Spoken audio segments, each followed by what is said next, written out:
E aí, gente, tudo bem? Sejam muito bem-vindos a mais um vídeo do Parabólica. Eu sou o Pedro Renó, professor aqui do Parabólica. Hoje, aula de Sociologia para a gente fazer questões de Sociologia cobradas no Enem 2015, que eu já falei para vocês que é o meu Enem preferido.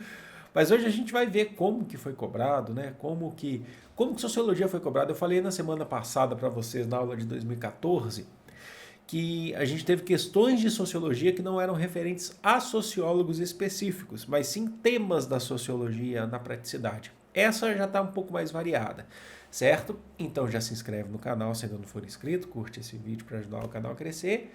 E tem vídeo de História Geral, Brasil, Sociologia, Filosofia, conteúdo completo para o Enem e demais vestibulares. Uma outra dica que eu dou, eu sei que eu tenho indicado canais aqui, a dica de hoje eu já deixei na aba Comunidades, é o canal da Júnia Lemos, amiga minha. Trabalhei por anos com ela, ela é professora de História e ela lançou um canal que está super bacana, já tem bastante vídeo, ela dá uma abordagem muito legal, que muitas vezes a gente vê pouco sobre vestimentas, da Idade Média, estou dando um exemplo para vocês, questão de costumes, isso tudo inclusive é cobrado em vestibulares. Eu vou deixar o link do canal dela aqui na descrição. Aconselho vocês a seguirem ela, acompanharem, porque muitas coisas que eu faço no meu canal, que eu aprendi no meu canal, dos meus estudos, foram feitos de conversas com a Júlia, de troca de experiências, figurinhas, entre outros, certo? Então vamos lá, gente. Primeira questão já está na tela. Lembrando, estamos fazendo aqui o Enem 2015 e foi uma questão de Max Weber que, inclusive, eu já respondi recentemente essa questão aqui, quando a gente estudou aí a obra do Weber, né? Principalmente aí a obra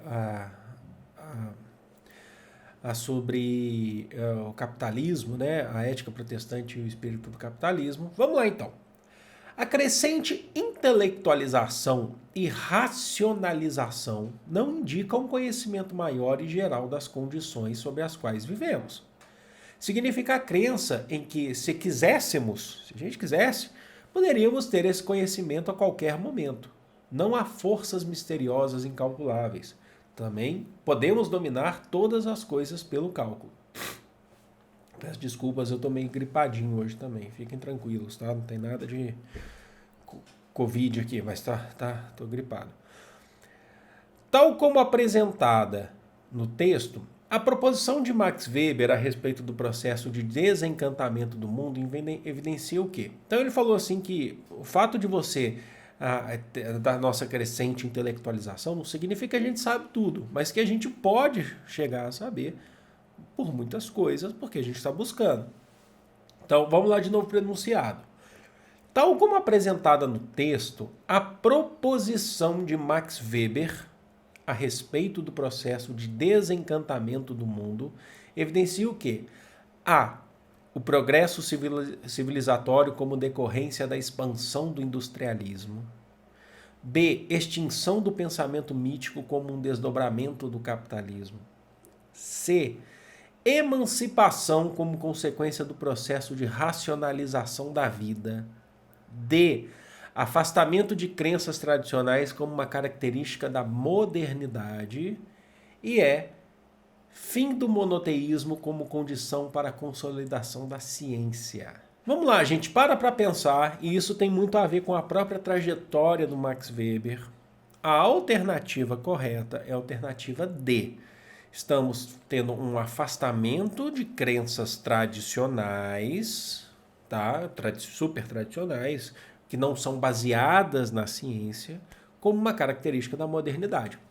Vale lembrar que o Max Weber é um dos grandes nomes da sociologia, e se você lembrar o que é sociologia, o conceito é a ciência que estuda a sociedade. Olha só, vocês não ouviram errado. Ciência significa que existe um método, a gente está fora do achismo, fora de qualquer tipo de pensamento tradicional e místico. Ciência significa que estamos buscando uma resposta para os nossos estudos de forma racional. Então, as ciências humanas, elas são tardias em relação às ciências da natureza e até mesmo das ciências exatas. Porém, elas são ciências, certo? Significa que existe método, existe uma coerência para se buscar uma verdade. Não é achismo, não é misticismo, certo? Então ele está falando, olha, Não significa que a gente saiba tudo, mas a gente pode vir a saber porque a gente está através de um método científico. Então todas as outras estariam erradas porque a A diz progresso civilizatório. Olha, cuidado com esse conceito de o grande progresso da civilização como decorrência da expansão do industrialismo. A B diz extinção do pensamento mítico como um desdobramento do capitalismo. Não há extinção. Extinção significa acabou. Não é isso, tá? A gente está se afastando de crenças tradicionais, entre elas crenças místicas, mas não há extinção. A C diz emancipação como consequência do processo de racionalização da vida. Aí ficou vago, porque é emancipação em relação a quê? Entenderam como que ficou vago essa resposta? E a E diz fim do monoteísmo. Quem falou que acabou o monoteísmo? Como condição para a consolidação da ciência. Ele também não está defendendo isso. Tá? Ele não está defendendo isso. Ele está falando que nós estamos nos afastando de crenças, porque o que define é que nós queremos chegar a uma característica da modernidade do século XVIII, do século XIX, que vem desde lá do iluminismo. Buscar ciência. Eu acho que ficou bem fácil essa, vocês não acham? Sabendo disso, próxima aí. A próxima já é em relação a texto, né? Essa questão, inclusive, teve muita gente que na época dessa prova se confundiu, mas vamos lá. Na sociedade contemporânea, onde as relações sociais tendem a reger-se por imagens midiáticas, a imagem de um indivíduo, principalmente na indústria do espetáculo, pode agregar valor econômico na medida de seu incremento técnico, amplitude do espelhamento e da atenção pública. Aparecer, atenção, essa parte é muito importante, é então mais do que ser. O sujeito é famoso porque é falado. Nesse âmbito, a lógica circulatória do mercado, ao mesmo tempo que acena democraticamente para as massas com supostos ganhos distributivos, a informação limitada, ilimitada, a quebra das supostas hierarquias culturais, por aí vai. Afeta a velha cultura disseminada na esfera pública. A participação das redes sociais, a obsessão dos selfies, tanto falar e ser falado quanto ser visto são índices do desejo de espelhamento. Atenção agora. A crítica contida no texto sobre a sociedade contemporânea enfatiza o quê? É uma crítica e ela está enfatizando o quê? A prática identitária autorreferente. B. A dinâmica política democratizante. C. A produção instantânea de notícias. D. Os processos difusores de informações. E os mecanismos de convergência tecnológica. Eu acho que essa ficou bem fácil também. O texto, olha só, a dica que eu dou. O texto está falando ali, ó, olha, prestem bem atenção. Que é uma frase que eu chamei a atenção na hora que a gente estava lendo. Eu só vou procurar aqui agora. Que é no espelhamento. Aparecer, olha lá, é então mais do que ser. O sujeito é famoso porque é falado. Então a crítica contida no texto sobre a sociedade contemporânea está enfatizando o quê? Uma prática identitária, de sua identidade autorreferente.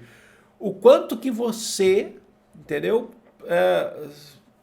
Nas redes sociais você acaba sendo a sua imagem. Então aparecer é mais do que ser. Então, eu lembro que quando começou, então alternativa A, certamente, né? Mas eu lembro que quando começou a febre das redes sociais, antes o que nós tínhamos eram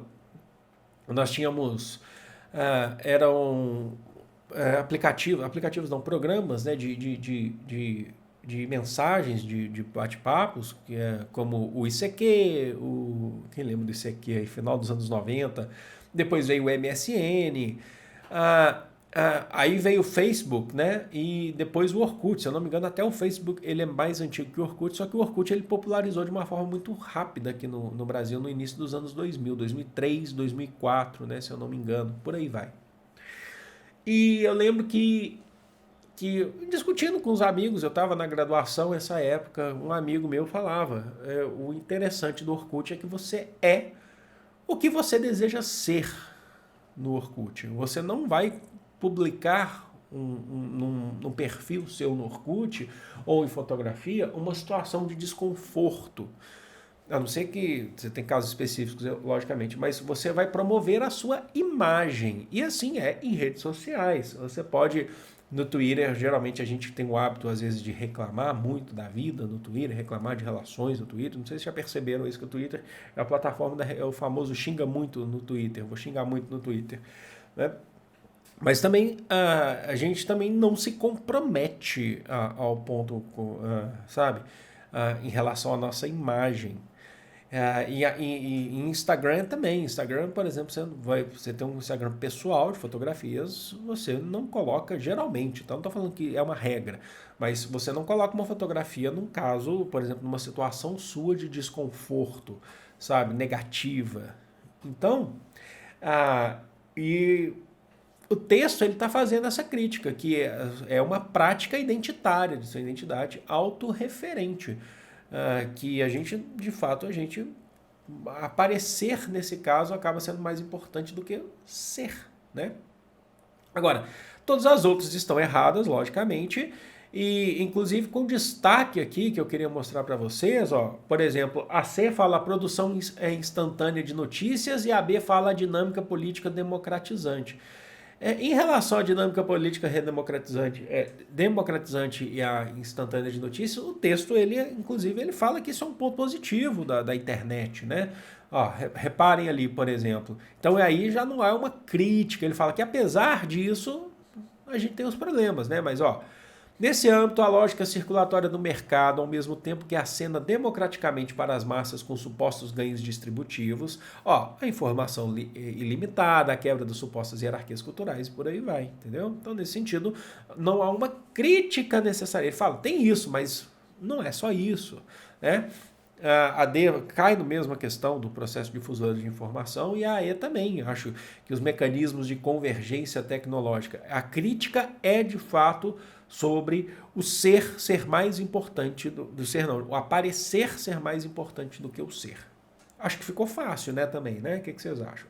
Então vamos para a última aqui, que também é nominal. Há um sociólogo envolvido, que é o Karl Mannheim, né? Que é sociólogo, se eu não me engano, ele nasceu em Budapeste, mas ele é formado como um sociólogo alemão. E eu sei que já me pediram para falar sobre ele, inclusive, eu pretendo, tá?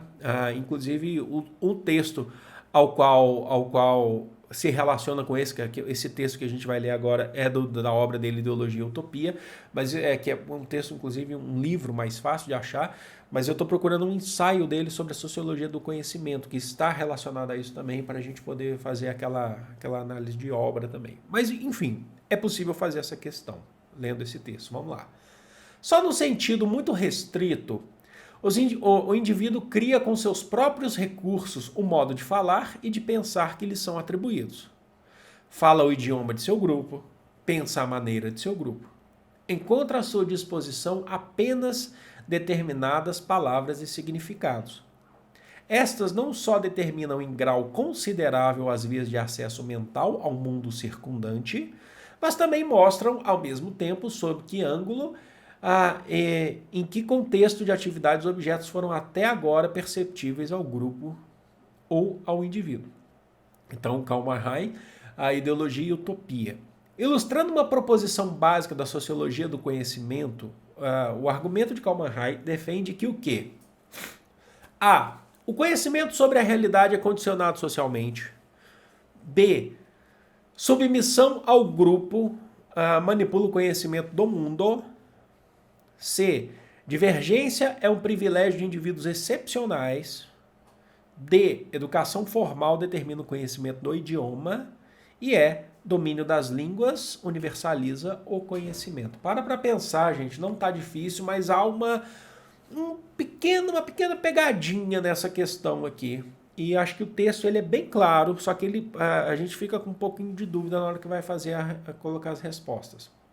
Eu vou ler de novo o texto para a gente identificar. Só num sentido muito restrito, o indivíduo cria com seus próprios recursos o modo de falar e de pensar que lhe são atribuídos. Fala o idioma de seu grupo, pensa a maneira de seu grupo. Encontra à sua disposição apenas determinadas palavras e significados. Estas não só determinam em grau considerável as vias de acesso mental ao mundo circundante, mas também mostram, ao mesmo tempo, sob que ângulo e em que contexto de atividade os objetos foram até agora perceptíveis ao grupo ou ao indivíduo. Ilustrando uma proposição básica da sociologia do conhecimento, o argumento de Kalman defende que a conhecimento sobre a realidade é condicionado socialmente. Olha só o texto, o que ele fala pra gente ali, ó. Só num sentido muito restrito o indivíduo cria com seus próprios recursos o modo de falar e de pensar que lhes são atribuídos. Ó, agora que é importante, ó. Fala o idioma de seu grupo e pensa a maneira de seu grupo. Então, significa que no pensamento de Kalman, através do contexto dos ensaios da sociologia do conhecimento, o conhecimento sobre a realidade do mundo é condicionado socialmente. O que você sabe sobre o mundo, o que você sabe sobre as coisas é condicionado ao grupo que você está condicionado socialmente, certo? Então, se você vive, é aquela famosa história que a gente sempre vai pegar. Se eu vivo dentro desse quarto com duas pessoas a vida inteira e essas duas pessoas foram as únicas, é quase um mito da caverna de Platão, não estou falando que é igual, tá? Mas se essas duas pessoas já conhecem o mundo lá fora e eu não fui lá fora ainda, o meu pensamento, o meu conhecimento sobre o mundo vem condicionado socialmente dentro desse grupo, porque eu não tive essa experiência e muitas vezes há um condicionamento, certo? Onde que eu falei que poderia ter uma pegadinha para quem aí fosse desatento? Na B. Diz assim, submissão ao grupo manipula o conhecimento do mundo. Não manipula o conhecimento. Primeiro, nós estamos falando de submissão, estamos falando de condicionamento ao grupo, relações com o grupo. E o conhecimento do mundo, não. A gente está falando de grupos, não é conhecimento do mundo, entendeu? Aí ficou inclusive, com, às vezes, perspectiva não, como é que eu posso dizer isso? A gente pode ter ficado até mesmo com um pensamento dualista em relação a essa questão, né? Então, duplo sentido, talvez. Tá? Então, ela é bem para confundir a gente mesmo. A C diz que a divergência é um privilégio de indivíduos excepcionais. Aquele que diverge é um privilégio. Não é isso que o Kalman fala e não é isso que o texto está mostrando para a gente. Tá? Então, se você pensa diferente, se é divergente, é um caso de indivíduos excepcionais. O que ele quer dizer com isso? A D diz que a educação formal, aí a D e a E já são as mais fora da curva aqui, né? A educação formal determina o conhecimento do idioma e a E diz domínio das línguas universaliza o conhecimento. Não, ele está falando, se você vive naquele grupo socialmente, você tende a seguir, e não é regra, tá? Agora, deixa eu explicar uma coisa para vocês, que a gente, inclusive, se a gente for estudar de fato a obra do Kalman, ele foi criticado por isso, tá? Ele é um sociólogo do século XX já, mas ele teve influência de Weber, teve influência de Marx. Ele foi criticado, essa ideia da sociologia do conhecimento recebeu críticas que disseram que ele estava muito no relativismo, né? É como se fosse um sofista sociólogo do século XX. E ele fala, não, ele rebateu essas críticas. Ele falou, não é isso, mas o conhecimento sobre as coisas, sobre a realidade, é condicionado de fato pela questão social, entenderam?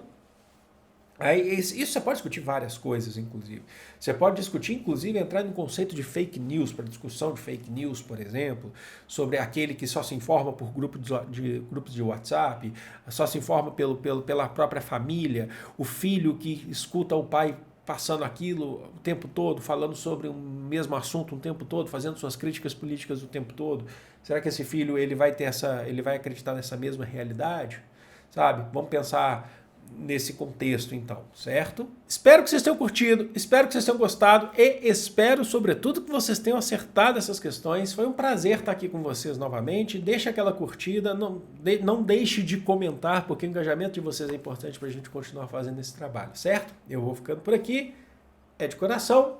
Grande beijo. Fui!